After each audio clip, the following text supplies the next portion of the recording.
Guys, सबसे पहले आप सभी को हैप्पी मदर्स डे। इस मदर्स डे को और भी स्पेशल बनाइए हेलो ऐप के साथ और पार्टिसिपेट कीजिए सुपर मॉम चैलेंज में। बस पोस्ट कीजिए आपकी सुपर मॉम का फोटो एमवी फीचर के जरिए और दिखाइए सारी दुनिया को कि आपकी माँ सुपर मॉम है। तो देर किस बात की है, जाइए डाउनलोड कीजिए हेलो ऐप और शेयर करो आपकी feelings for your super mom with friends and family.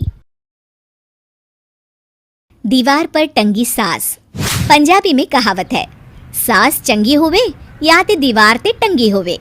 Sangeeta की शादी भी एक ऐसे ही घर में होती है जहां उसकी सास दीवार पर टंगी होती है।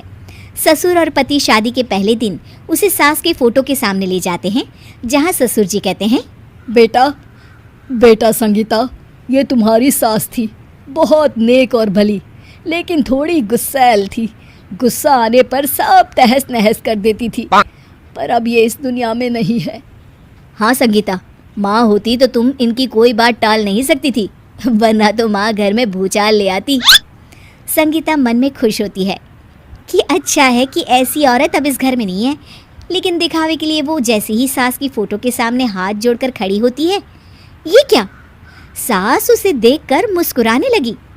संगीता आंखों को मलकर एक बार फिर से देखती है, लेकिन फिर सास के चेहरे का भाव, भंगिमा यानी एक्सप्रेशन बिल्कुल बदले होते हैं। वो अपने पति और ससुर को कहती है, माँ की तस्वीर तो स्माइल कर रही है। ना बेटी, ये कैसे संभव है? जरूर तुम्हें कोई गलती हुई होगी, ऐसा कैसे हो सकता है? लगता है तुम शादी की सारी फॉर्मेलिटी करते करते थक गई हो, तुम्हें आराम की जरूरत है संगीता।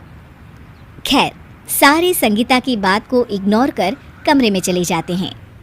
वैसे सास की फोटो पर एक्सप्रेशन एक के बाद एक बदलते ही रहते हैं। सुबह होती है, पति और ससुर को काम पर भेजकर संगीता कमरे की सफाई करने में लग जाती है कि तभी उसे आवाज आती है, टेबल ठीक से साफ करो। ऐसे भी कोई टेबल साफ करता है? इससे अच्छा तो ये गंदा ही था। किसी औरत की आवाज सुन संगीता दंग रह जाती है और सोचने लगती है कि आवाज कहाँ से आई। आवाज को नजरअंदाज कर वो फिर से अपना काम करना शुरू करती है, लेकिन इस बार तो आवाज बिल्कुल उसके कान के पास से आती है। मेरा घर है ये, जब तक मैं थी चमका कर रखती थी, हर एक चीज शीशे की तरह थी।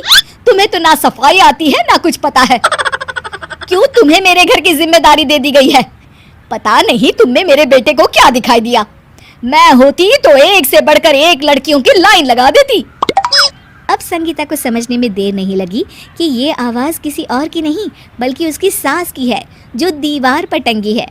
वो उसके पास जाती है और कहती है, नमस्ते सासू माँ, मुझे तो कल ही लग रहा था कि दीवार में कुछ काला है। वो दीवार नहीं, दाल होती है पगली। सही पकड़े हैं सासू माँ। तो क्या हो गया आपको जो आप यहाँ भी चैन से नहीं बैठी हैं? सुना मैंने आपका व्यवहार काफी गुस्से वाला था। चुप रह तू, ज्यादा बकर बकर ना कर। घर का काम करना तो आता नहीं, आई है मुझसे बहस करने। हाँ देखिए सासू माँ, मैं आपसे साफ साफ कह देती हूँ, मुझसे पंगा लेने की कोशिश मत करिएगा। तभी पीछे से संगीता का पति आता है। अरे संगीता, किससे बात कर रही हो? कौन है वहाँ? संगीता की सास की फोटो फिर से पहले जैसी हो जाती है। आपकी माँ से कह रही थी कि मुझे काम करना आता।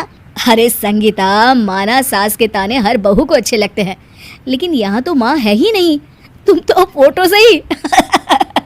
तुम भी लाजवाब हो संगीता। किसी को विश्वास नहीं होता कि संगीता अपनी मरी हुई सास की फोटो से बात करती है। वहीं आए दिन संगीता की सास संगीता को किसी न किसी बात पर आते जाते ताने देती।